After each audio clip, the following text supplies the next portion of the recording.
Takechima, Arustasiñán, Palakisiñán.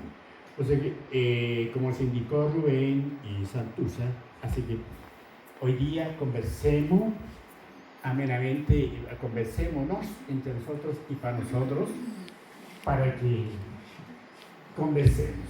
Estos temas con respecto a la revitalización, con respecto a la reterritorialización, al tema de Huaranca, Costañán, ya estábamos medio perdidos, pero acá estamos regresando de a poco a estar como comunidad y para poder trabajar todo lo que es identidad, cultura, lengua y pueblo, Tapechamán. Entonces, nosotros con Paxi hemos un poco pensado qué puede ser tan importante e interesante para conversar acá: desplazamiento y revitalización lingüística. Ustedes entenderán, en este mundo está desde la llegada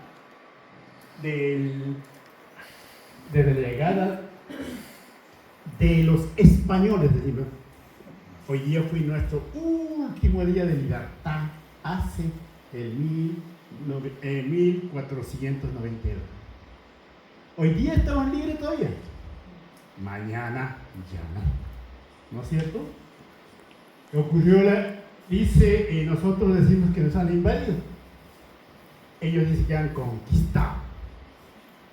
Y hoy día buscan un eufemismo, encuentro, se han encontrado. No sé con cuál están de acuerdo ustedes, pero evidentemente nosotros hemos sentido que nos han invadido. Desde la mirada propia, la visión, estarían llegando, si fuéramos nosotros llegásemos a otra comunidad, a otro lugar, lo haríamos tumpaña, echarse de menos. Pero ellos no han venido a tumpar, han venido a invadir. Ya, ahí, después nos ponen adjetivos, nos dicen gentiles, significando que no tenemos alma, porque no creemos en la cristiandad. Sin alma, indios, ignorantes, sucios, cochinos, etc. Tantas cosas que podemos citar que nos han dicho. ¿Seremos? Parece que no. Justamente es el tema de la reflexión. Hoy en día nos han minorizado, o sea que nos han visto chiquititos. Ni social, ni cultural, ni lingüístico no somos válidos. Lo más chiquitito serán simplemente esclavos, siervos. Los negros eran mejor protegidos que nosotros, no los indígenas. Así nos han achicado. Nos han minimizado y nos han minorizado. Y eso ha sido una causa de pérdida de la autonomía de nosotros. O sea, que perdimos la autonomía. Ya no podemos, desde entonces no podemos pensar como nosotros. Tenemos que pensar como nos ordenan. Eso pasó ahí. Después, ¿qué hicimos? Siglos después, migramos. Antes nuestras comunidades, ¿qué hacían? No migraban, sino que hacían dominio de pisos ecológicos, dicen así investigadores occidentales. O sea que estuvimos en la parte alta, también en el valle, Jerua y también además en la costa. Así transitábamos de acuerdo a la temporada, de acuerdo al tiempo, todo aquello. Eso era nuestro. Después volvíamos también a nuestra Hachauta o nuestra casa central, sucesivamente. Pero después, más adelante, nos han situado solo en una parte y de ahí salimos, eso nos llaman migración. Inmigrantes, migrantes, legales, ilegales, no sé, etcétera, etcétera. ¿Ya? Y esa migración fundamentalmente nos causó el corte definitivo de la transmisión cultural y lingüística. Y ustedes que tienen 40 o 50 años para arriba, si somos indígenas, sus hijos hablan lengua indígena, piensan, saben hacer cultura, de repente que sí, pero lengua fundamentalmente hablan, ya no. ¿Por qué será? Ustedes lo saben. Esto vamos a hablar un poco más adelante. Así, de esa manera, esa migración fundamentalmente de la siguiente generación, lengua chajatao. Está arriba. Sigamos, por favor. Si estoy demorando, me dice nada más. Y entonces ahí ocurre ese término que hoy día ocupan los sociolingüistas, el desplazamiento. Hoy día se dice que todos los pueblos indígenas del mundo, sobre todo el continente Abya y Yala, todas las lenguas indígenas están en proceso de desplazamiento. Ya todas. El quechua, el guaraní, el aymara son las lenguas más numerosas y desde la sociolingüística están igual en proceso de desplazamiento. ¿Y por qué? Porque como hace rato decía, migramos, como nosotros acá en RM, ya no le enseñamos, más que no enseñar, no nos transferimos la lengua indígena a nuestros hijos. Razones sobran por ahí. Y que vamos a hablar más adelante. Y así que eso es un proceso. Acá era un poco el concepto que se maneja hoy en día con nuestra salud. Proceso de abandono de su lengua por parte de una comunidad de hablantes para adoptar otra lengua. Y si nosotros abandonamos nuestra lengua indígena, adoptamos el castellano. Y todo el tiempo estamos hablando en castellano. Ahora todavía estoy exponiendo en castellano. En castellano cayucayo, como decía mi hija el otro día. Este puede ocurrir a lo largo de varias generaciones. ¿Qué quiere decir eso? Ustedes, si son migrantes, se migraron de su comunidad, migraron como hablantes, o su abuelo, alguien llegó hablante al contexto urbano. Y después, sus hijos ya no. Sus hijos ya no lo aprendieron, ya no fue transferido, y los nietos, los hijos todavía van a entender todavía, y los nietos ya no. Y entonces ahí a eso refiere las generaciones, varias generaciones. Así va pasando 2, 3 generaciones hasta que la lengua en la línea familiar se silencia. ¿Ya? Y factores sociopolíticos, económicos como discriminación, la colonización, la educación en una lengua dominante y migración. Todo eso han sido factores que esto se ha reemplazado. Vamos por favor, taxi. Ahí ocurrió una serie de elementos de discriminación, maltrato psicológico y físico. De repente mucho quejarse, pero así fue. Mucha gente diría, hombre, qué hambroso.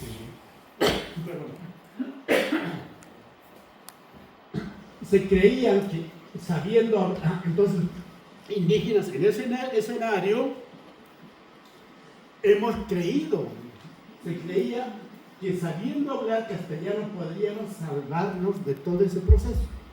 Eso pensaron los suelos.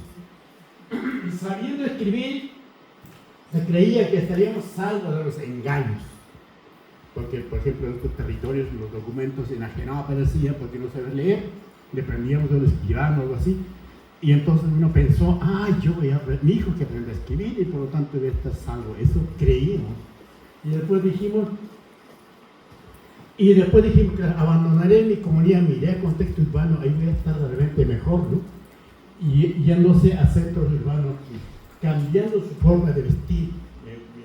Mi niña se ha quedado en mi comunidad, por mi caso, por ejemplo, ¿no? Mi poncho también, Samuel se trajo su poncho.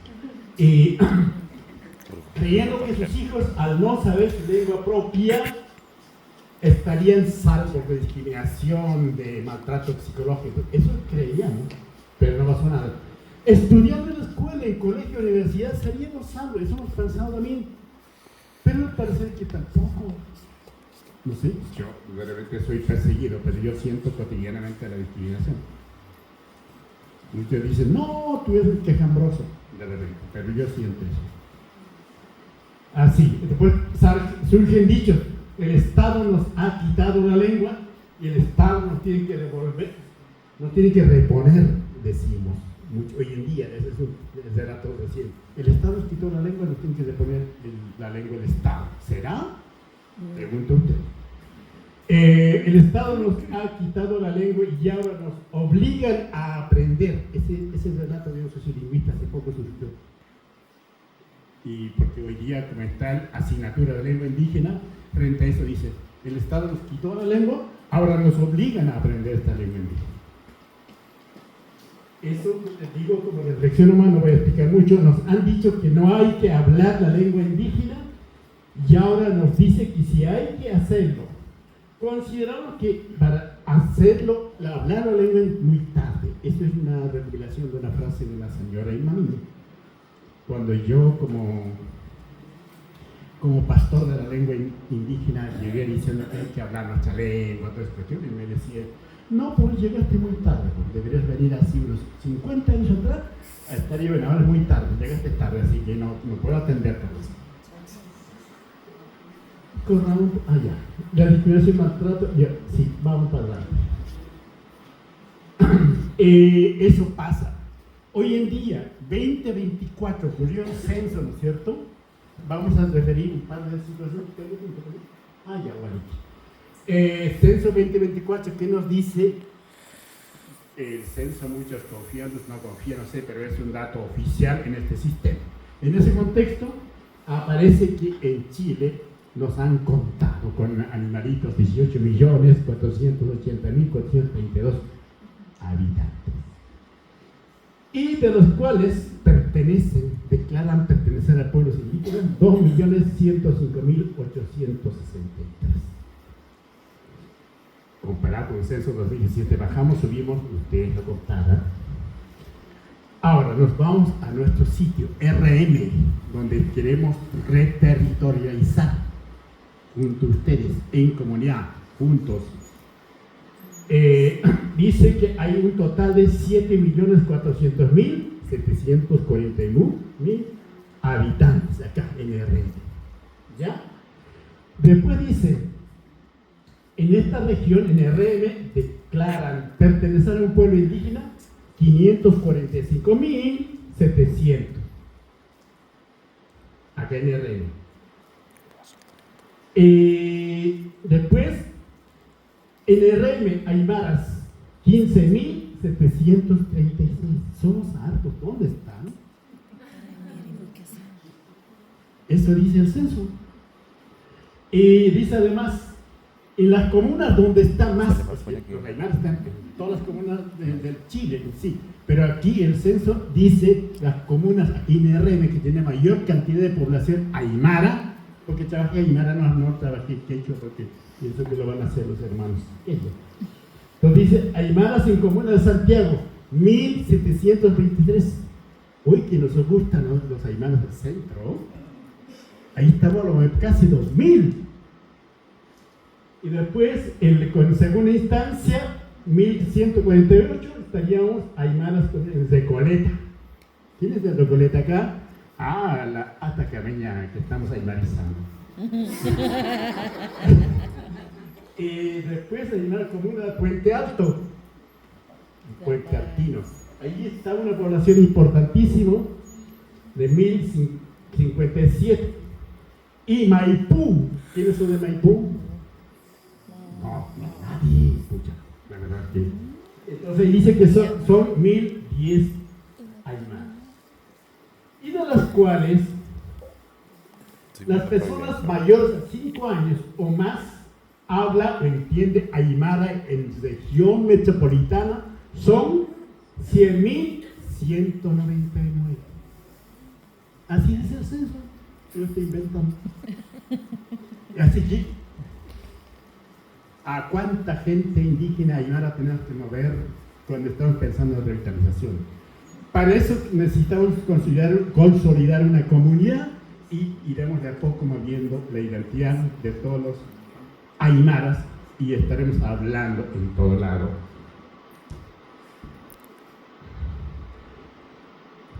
Organizaciones indígenas. Samuel, los herederos directos de Eliseo Huanca, de Luis Ojeda, entre otros, ha dado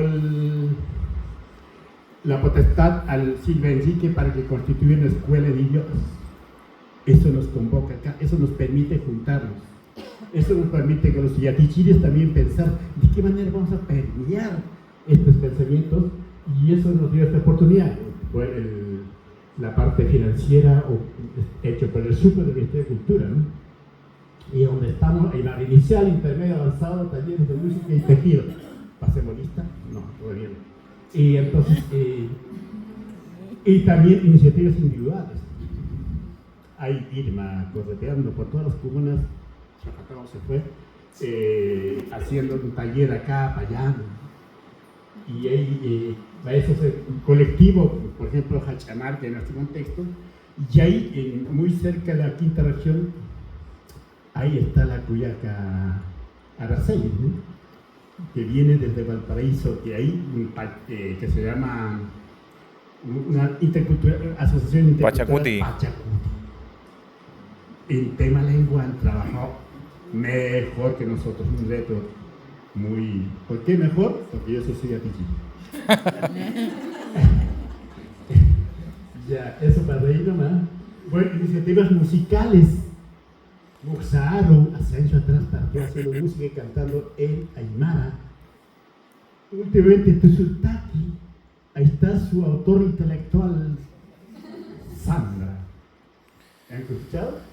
Laca, Moreachachico, no sé cuánta arca, Kena, pero siempre introduciendo alguna canción en Aymara, por ejemplo, Hachauru, lo hacen con algo. Y así estamos, iniciativas desde aquí, desde allá, pero no, falta crecer mucho más todavía. Y con mucha identidad, pertenencia y decisión sobre todo. Eso es. Señor profesor. Ahora voy a pasar la voz a la neohablante. El neohablante consideramos aquella persona que perdió la lengua en su raíz generacional, pero después llegó a un punto, se repone, ¿ya? Y con mucha identidad, con mucho orgullo, decisión personal y activista. ¿Qué haces para lanzar? Que vamos a parar el desplazamiento y vamos a revitalizar. Así que le doy la palabra a la persona mejor indicada para que nos hable más sobre el tema.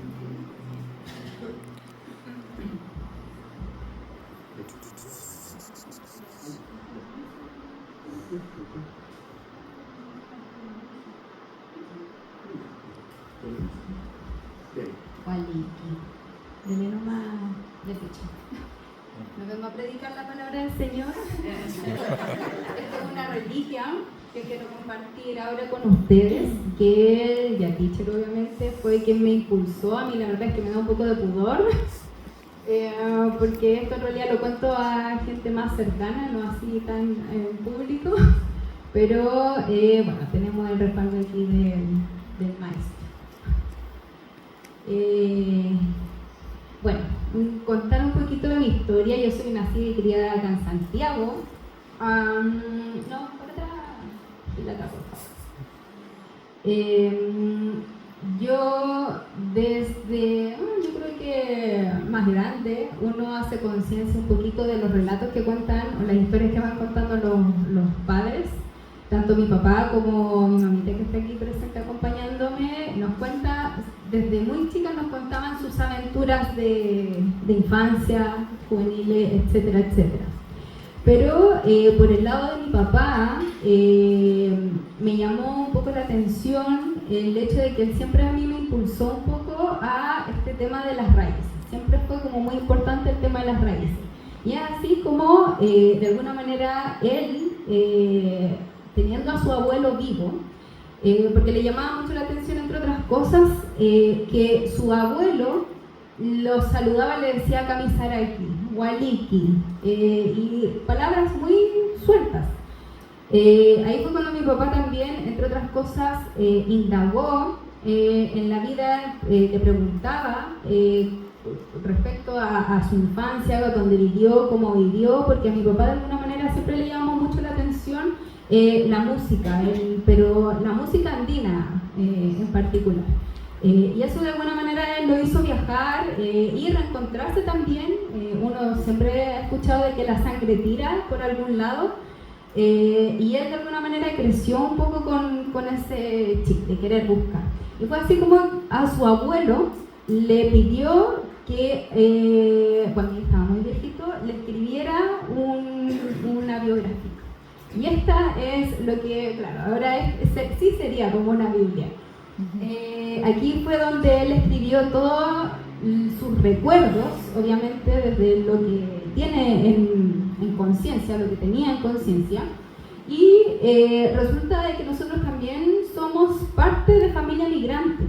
Bien sabemos, y también como le dijo el Yati Chiri, nosotros, la humanidad en general migra por distintas condiciones. Pero hubo ciertas épocas, ciertos contextos políticos, sociales, que también forzaron a comunidades a querer mejorar su calidad de vida en base a lo que obviamente el sistema del entonces te forzaba a hacer. Y fue así también como este abuelito, esta chachila, escribió de que sus orígenes son de Bolivia. Ya sería mi tatarabuelo, ellos vivían en una zona rural entre La Paz y Cochabamba, en Bolivia. De alguna manera ellos fueron, podríamos decir, nómadas porque vivían o se trasladaban siempre de oficinas salitreras. Y el gran potencial económico que había en ese entonces era las salitreras del territorio iquiqueño, en la región de Tarapacá. Entonces, ahí coloqué una foto, por algo digo yo, zapatista. Porque de alguna manera yo lo vi y dije, hoy sí, ¿sabes qué? Ni seamos de nada, seamos chicas. No. Entonces, de alguna manera, claro, este es mi tatarabuelo, él junto a su familia siempre los acarreaba de salitrera en salitrera, vivían en las mismas oficinas, para quienes saben obviamente cómo era la dinámica o cómo vivían los obreros en esa época, bien saben de que ellos, de alguna manera, su principal objetivo era mantener a la familia, era alimentarse, trabajar, no había nada más. En base a los registros que dejó mi bisabuelo, justamente era de que él cuando nació, porque ellos tenían la noción de que vivían en un espacio, en zonas rurales, pero ya no se hablaba la lengua porque justamente esta migración hacía de que ellos tenían que trabajar y tenían que entenderse justamente en la lengua castellana, que era obviamente la lengua dominante, ¿no? Y fue así como, aquí también les muestro foto de mi tatarabuelo, que es este que está bien alta. En las calicheras no había tampoco tanto registro fotográfico más que trabajando.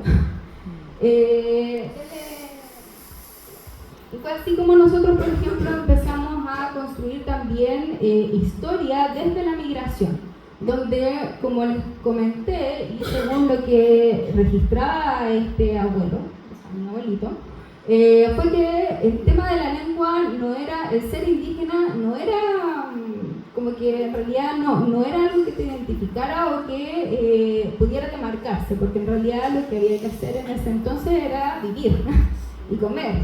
Y para eso prácticamente era someterse también a un sistema de vida en el cual él también comenta que fue muy duro y que muchos, él ya cuando nació, entre otras cosas, en estos intercambios entre oficina y oficina fue que nació mi abuelo. Obviamente nació justo en un recorrido de Bolivia, tren de La Paz a Arica, o de La Paz a Tarapacá, no recuerdo bien, y fue ahí cuando nació mi abuelo. Obviamente el lugar más propicio, más cercano para inscribirlo fue un lugar, fue Pozo Almonte, el cual no es un territorio indígena, por lo tanto, de alguna manera, y así como lo solicita el Estado chileno, si tú no naces o no estás inscrito en un territorio indígena, tú no eres indígena. Y eso también siempre me llamó mucho la atención porque también es una manera de poder, se me fue la palabra, exterminar de manera indirecta desde el Estado, ¿ya? Porque así nos van limitando también las raíces. comentando obviamente toda esta historia, mi abuelito, mi bisabuelo, él obviamente en ese contexto pampino, siempre vivió y decía de que todos los obreros, y habla mucho de eso, eran peruanos bolivianos y chilenos que vivían en lugares rurales, que obviamente migraban a la salitrera para mejorar sus condiciones de vida, que en ese entonces obviamente lo daba el salitre, las calicheras.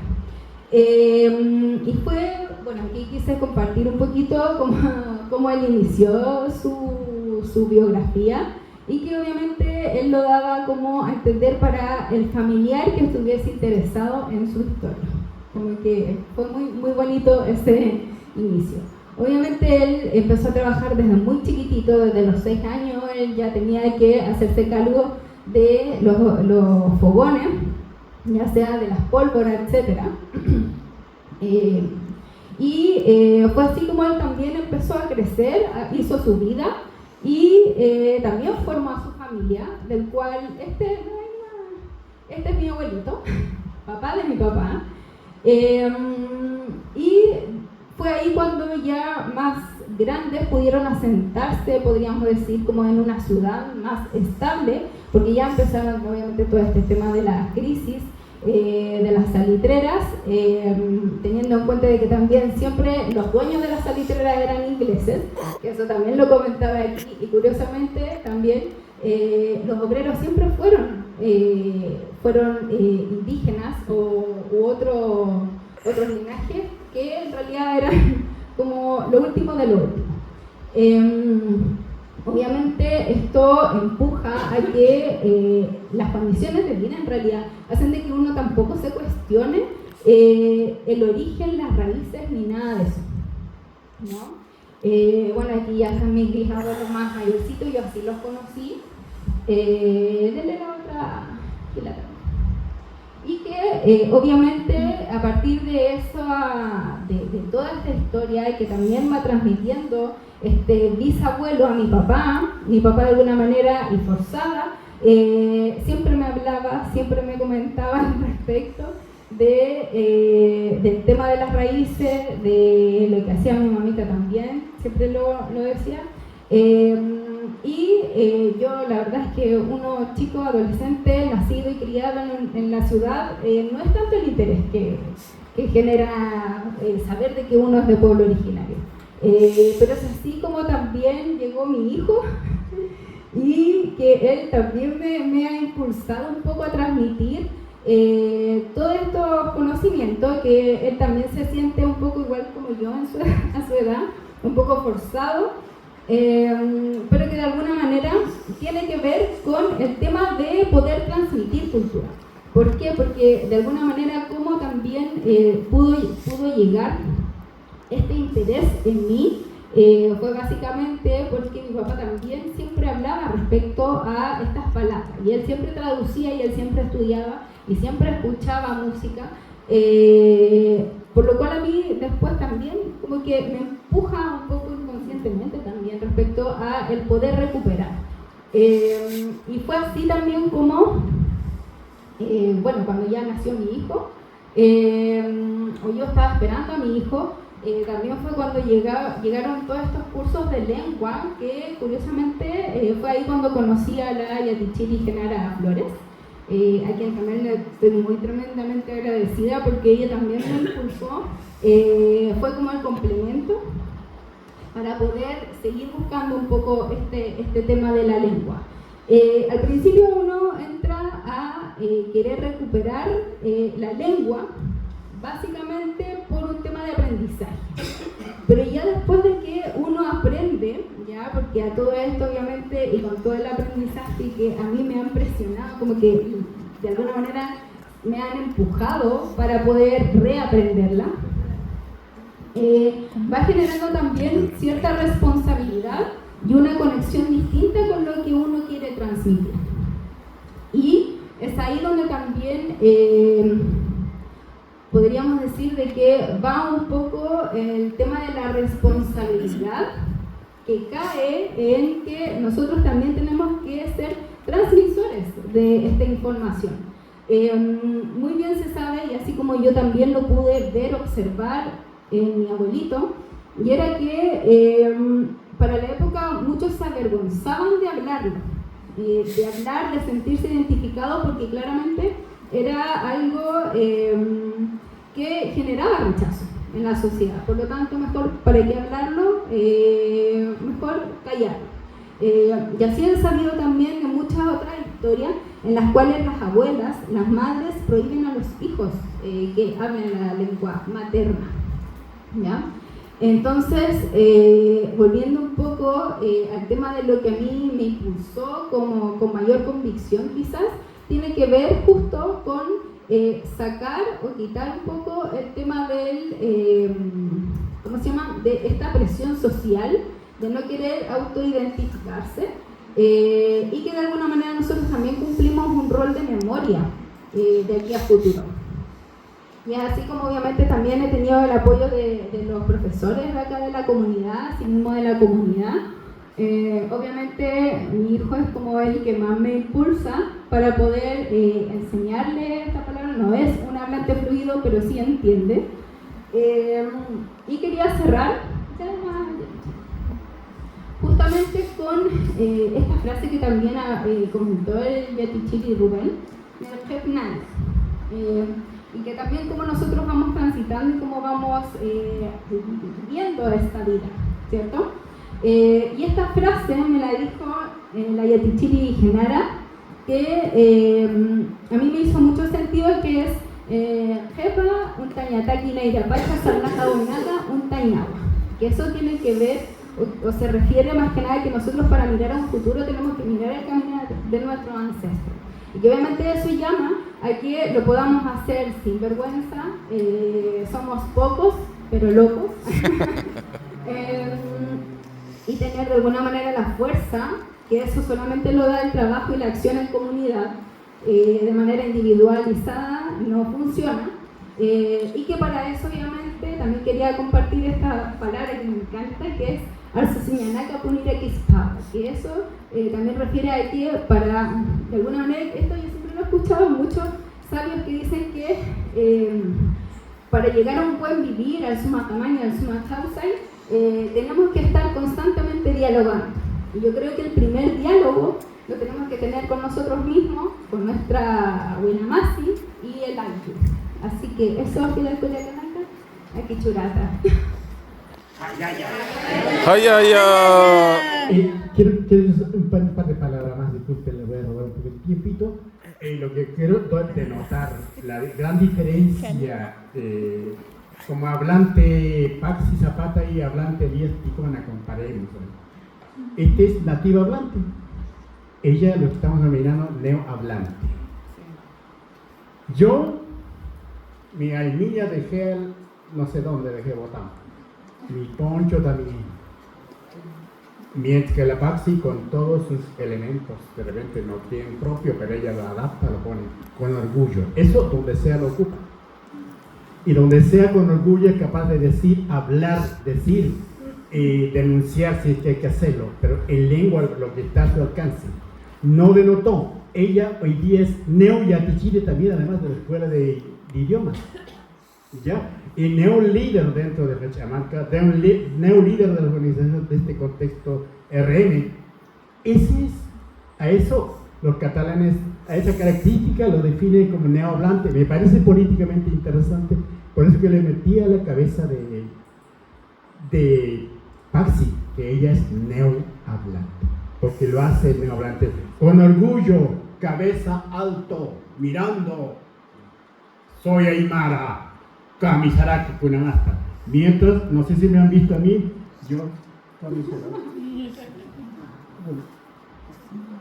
¿qué está pasando ahí? ¿Estoy avergonzado? No sé, ustedes pueden definirlo, yo tengo la propia, pero lo importante es el neo con orgullo, con pertenencia, con coraje, con fuerza. Eso, sin duda que es revitalización. La revitalización fundamentalmente está en la persona, la familia, la comunidad. Puede haber programas interesantes que vengan de arriba, del lado, del costado, de la academia, donde sea. Puede tener apoyo, éxitos pueden tener, pero el mejor éxito es que lo haga el mismo hablante, el mismo indígena, en la misma familia, la misma comunidad. Una de ellas es Paxi y tenemos otros más. Por eso, Hayaya Paxi. Hayaya.